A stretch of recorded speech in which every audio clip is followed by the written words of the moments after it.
Imagine a world where entire continents, from the icy reaches of the Arctic to the windswept plains of Patagonia, remained utterly untouched by humanity. No smoke from ancient fires ever curled into the vast sky. No footsteps, save for the paw prints of apex predators, ever marred the pristine wilderness. This isn't just a world without great civilizations, it's a world without a single human whisper, a single human dream, across two immense landmasses for tens of thousands of years. Just a silent, thriving Eden, teeming with life that, in our timeline, vanished long ago. For nearly 20,000 years, the story of humanity has been inextricably linked with the Americas. Around 15,000 years ago, our ancestors, driven by an ancient wanderlust, began crossing the Bering Land Bridge, a temporary landmass connecting Siberia to Alaska. They were pioneers, chasing game, driven by a primal need to explore. But what if that journey never happened? What if the path was blocked, the ice sheets impenetrable, the land bridge submerged before they could ever make the crossing? The consequences, they ripple through every single facet of global history, right up to this very moment. Picture this alternate America.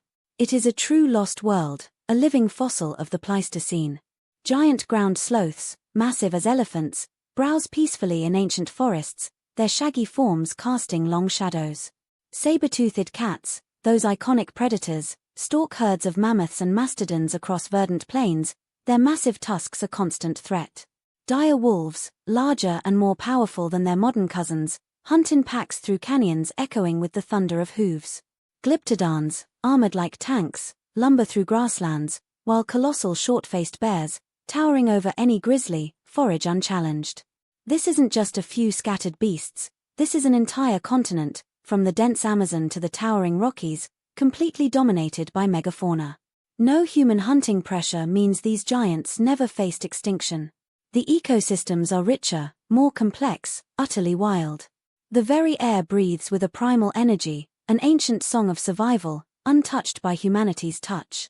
Now, turn your gaze to the Old World, Eurasia and Africa.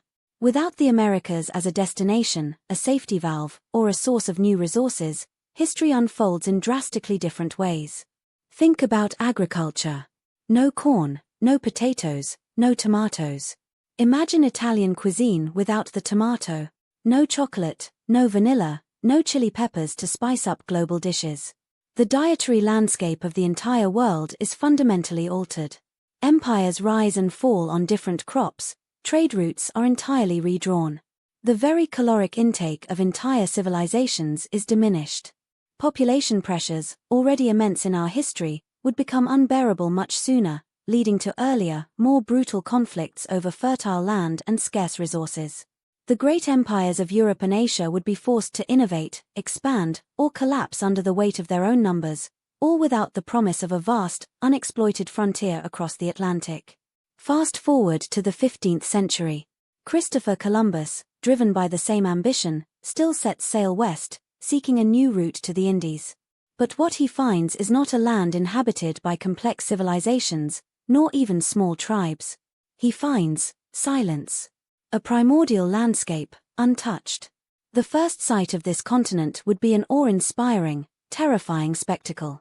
Instead of welcoming or hostile villagers, his crew would encounter herds of woolly mammoths grazing on coastal plains, or the terrifying roar of a saber-toothed cat echoing from the impenetrable forests. Imagine the sheer shock. Not a new world inhabited by people, but a true lost world star. Colonization, as we know it, would be impossible. How do you conquer a land teeming with creatures that dwarf your ships and cannons? How do you establish settlements when every shadow could hide a dire wolf, every forest a giant sloth? Disease, too, would play a different role. No old-world pathogens would decimate native populations, because there are no native populations. Instead, explorers would face unknown biological threats from this truly wild ecosystem, or perhaps, the very ecosystem itself would resist human encroachment with a primordial ferocity. The Americas would become less a place of conquest, and more a scientific frontier, a vast, dangerous preserve, perhaps only explored by heavily armed expeditions, much like Antarctica in our own timeline. So, what does the 21st century look like in this world? The geopolitical map would be unrecognizable. Europe, Asia, and Africa, more crowded, more resource-strained, their histories shaped by intense internal competition and a relentless search for alternative trade and expansion.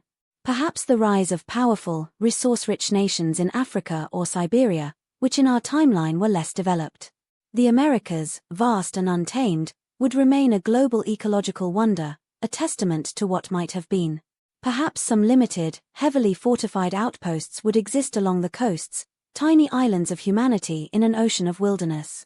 The world might finally be forced to reckon with the limits of its resources, with the true value of untouched nature, perhaps accelerating scientific understanding of ecology and conservation, not out of idealism, but out of necessity.